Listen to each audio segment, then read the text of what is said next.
Journal voucher हे टॅलीमध्ये खूप important point आहे. जर्नल एंट्रीजमध्ये तुम्हाला कधीही कॅश आणि बँक घ्यायची नाही आहे. लक्षात घ्या, कधीही जर्नल एंट्रीमध्ये बँक आणि कॅश किंवा कुठलीही अमाऊंट ही येत नसते. कॅशची एंट्री आणि बँकची एंट्री कधीही जर्नल वाउचरमध्ये येत नसते. हे इम्पॉर्टंट पॉईंट आहे पहा.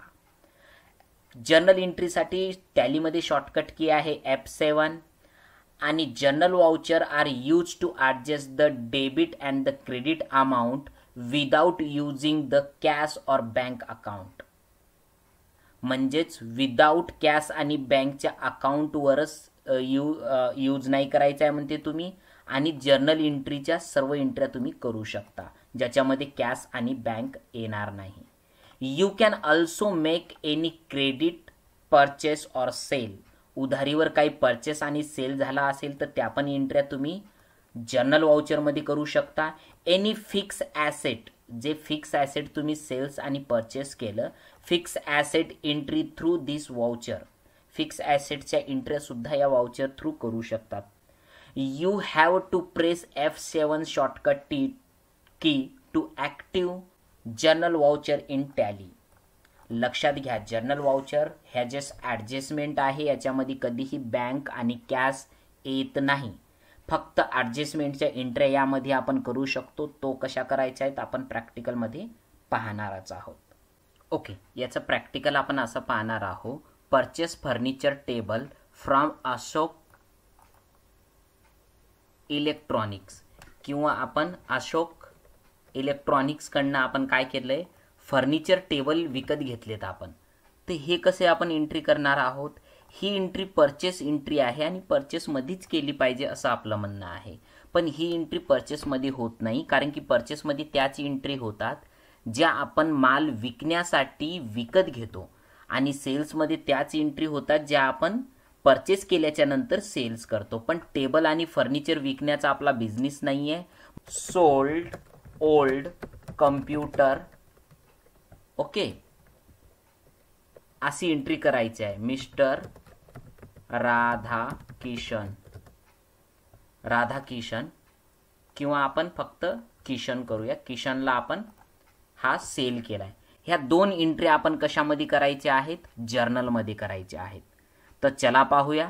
कारण की ओल्ड कम्प्युटर विकण्याचा आपला बिझनेस नाही आहे आणि कम्प्युटर खरेदी विक्रीचा सुद्धा बिझनेस नाही आहे. जर खरेदी विक्रीचा बिझनेस असता तर त्याची परचेस आणि सेल्समध्ये एंट्री केली असती. पण आता ह्या एंट्री आपल्याला कशामध्ये करायच्या आहेत, टॅलीमध्ये. पण आपण टॅलीमध्ये याआधी ज्या एंट्र्या केल्या होत्या, ज्या परचेस आणि सेलच्या केल्या होत्या, आपण LG TV विकण्याचा आपला बिझनेस आहे, बरोबर. तर हे फर्निचर विकण्याचा आपला बिझनेस विकत घेण्याचा बिझनेस नाही आहे. म्हणून ह्या एंट्री आपण F7 मध्ये करत असतो. तर एंट्रीमध्ये काय सांगितलं पहा, की फर्निचर आपण विकत घेतलं अशोककडनं, पण कसं, उधारीवर. याला दोन्ही जे ट्रान्झॅक्शन आहेत ते क्रेडिट ट्रान्झॅक्शन आहेत पहा. हे जे आहे जे परचेस, क्रेडिट परचेस आणि क्रेडिट सेल आहेत पहा.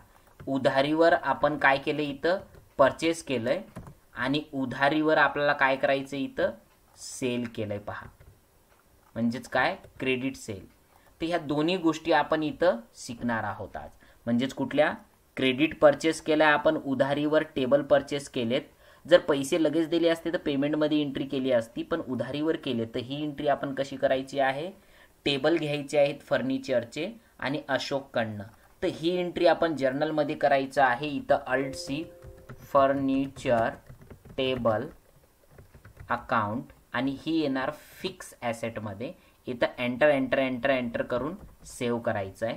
आता ही अमाऊंट आहे, सपोज 50,000चा आपण टेबल घेतला यामध्ये फर्निचर, आणि इथं कॅश नाही द्यायची कारण की आपण उधारीवर माल विकत घेतलेला आहे. तर ही एंट्री कशामध्ये करायची, तुम्हाला कुणाकडनं केलाय, 50,000चा माल, इथं 50,000 रुपये तुमची अमाऊंट सुद्धा टाकतो. इथं 2 मिनिटं, 50,000 अमाऊंट सुद्धा टाकतोय. तर ही अमाऊंट आपण कसा विकत घेतलाय, 50,000चा, कुणाकडनं, अशोक इलेक्ट्रॉनिककडनं. इथं Alt+C अशोक इलेक्ट्रॉनिक्स आणि ज्याच्याकडनं आपण माल विकत घेतो याला आपण काय म्हणत असतो, सन्ड्री क्रेडिटर, कारण की फ्युचरमध्ये पैसे आपल्याला देणं आहे. ठीक आहे. Enter enter enter enter save. तर या एंट्रीमध्ये कधी लक्षात ठेवा, जर्नलच्या एंट्रीमध्ये कधीही कॅश आणि बँक येत नाही. ठीक आहे. तर अशा पद्धतीच्या ज्या एंट्री आहेत त्या जर्नलमध्ये तुम्ही करू शकता. तर इथे एंटर एंटर एंटर करून सेव्ह केलंय आपण.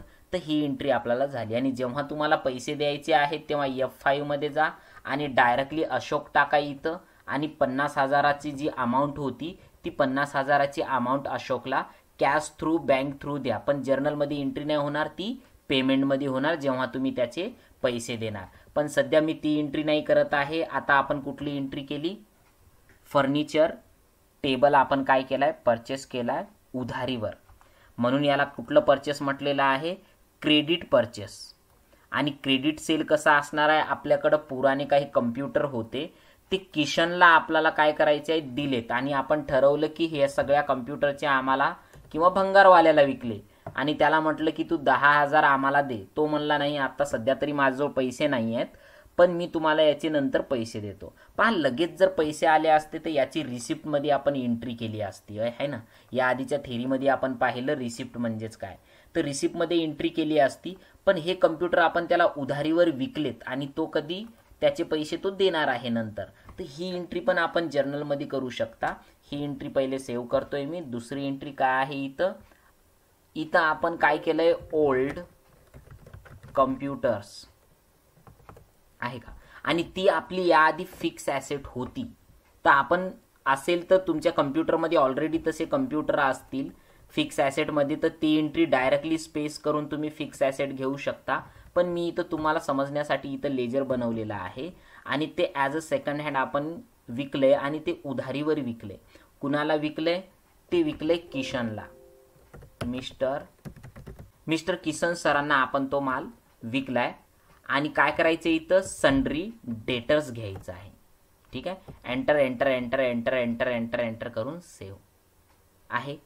तर असे ट्रान्झॅक्शन तुम्ही जर्नलमध्ये एंट्री करू शकता, ज्या एंट्रीमध्ये तुम्ही डायरेक्टली परचेसमध्ये घेऊ नाही शकत. कारण की फिक्स ॲसेट्स ही जेव्हा आपण घेतो तेव्हा कंपनीमध्ये यूज करण्यासाठी घेतो, ना की विकण्यासाठी.